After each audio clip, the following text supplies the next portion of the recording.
There's nothing left inside. Probably about 12 or so years. The last 2 years would be a professional standard, with the remaining 10 would be through sixth form, high schools, and university, really. Um, well, originally I'd say my mum because I was quite hyperactive when I was a child, and she thought I should channel it into something. So originally I was a swimmer, and then decided that performing arts would be probably more of an area I'd like to work on. And my inspiration now would be Jim Carrey because I'm obsessed with half of his films and his form of acting. Confidence, I say, is key when it comes to performing arts. Definitely, you have to be able to overcome the fear of either being on stage or like we are now in front of a camera. It's more you've got to just put it past you, put it like it's not there. When people say vision the audience naked, that doesn't really work for me. I just when I'm on stage, they're not laughing at me anymore. They're laughing at the character I play. So say my name's Jason on stage, they're laughing at him, not laughing at Adam. So first acting gig, oof, I can remember. It's probably it was in my primary school. I was about 5 or 6 years old.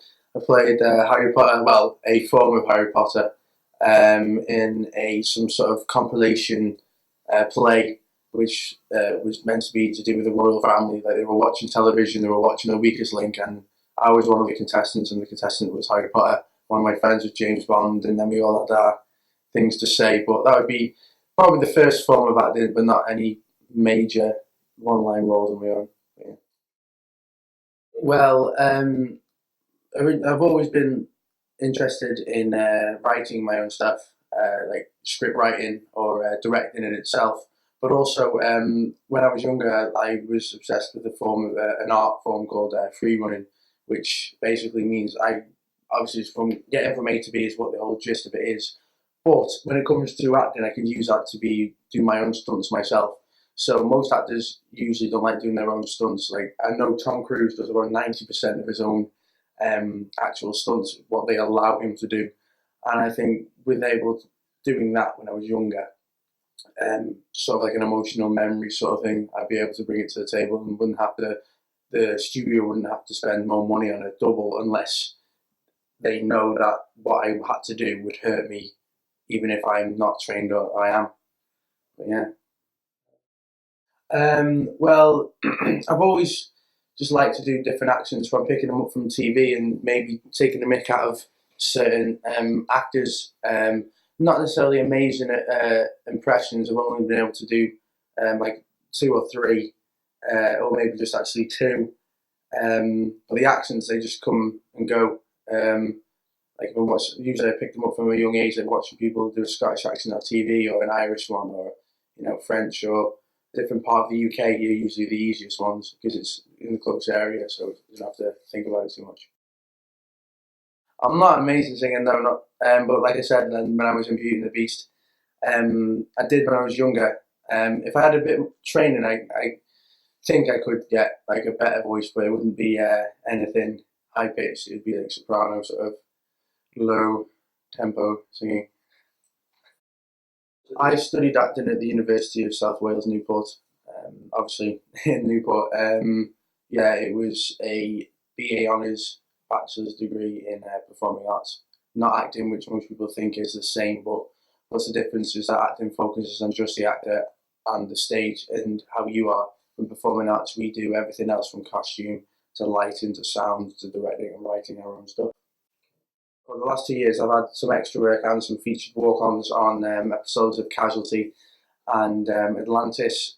This was a couple of years ago when I was still in uni. I was with a casting agency down in South Wales and in Bristol.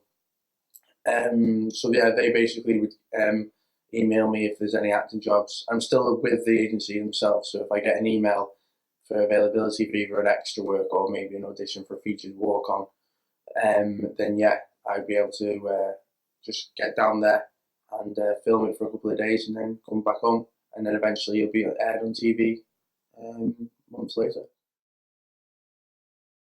Well, there's many things that some actors will and won't do, and I think I'm one of those ones that will go to a certain extent. Like if you have to cut your hair, beard, like I only grow it out because I was always told by my tutor that you should grow your hair and beard out because if you're asked to have your hair and or your facial hair in a certain way, you can cut it down to how they want it. So if your hair's dead long, it doesn't matter because then they can cut it down to like short back and sides or even bald if necessary, or like Heisenberg style, really short.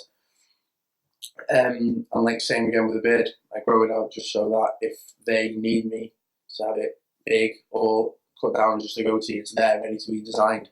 But there's so many things that you do, like if you had to play a woman, like a female role, or play a transsexual or someone who's gay or whatever. There's, to be honest, right now I'm in a position where I'm not saying I would do anything to get a job, but I'd be happy to do amount, to get to seize a role, push myself further than my fellow actors.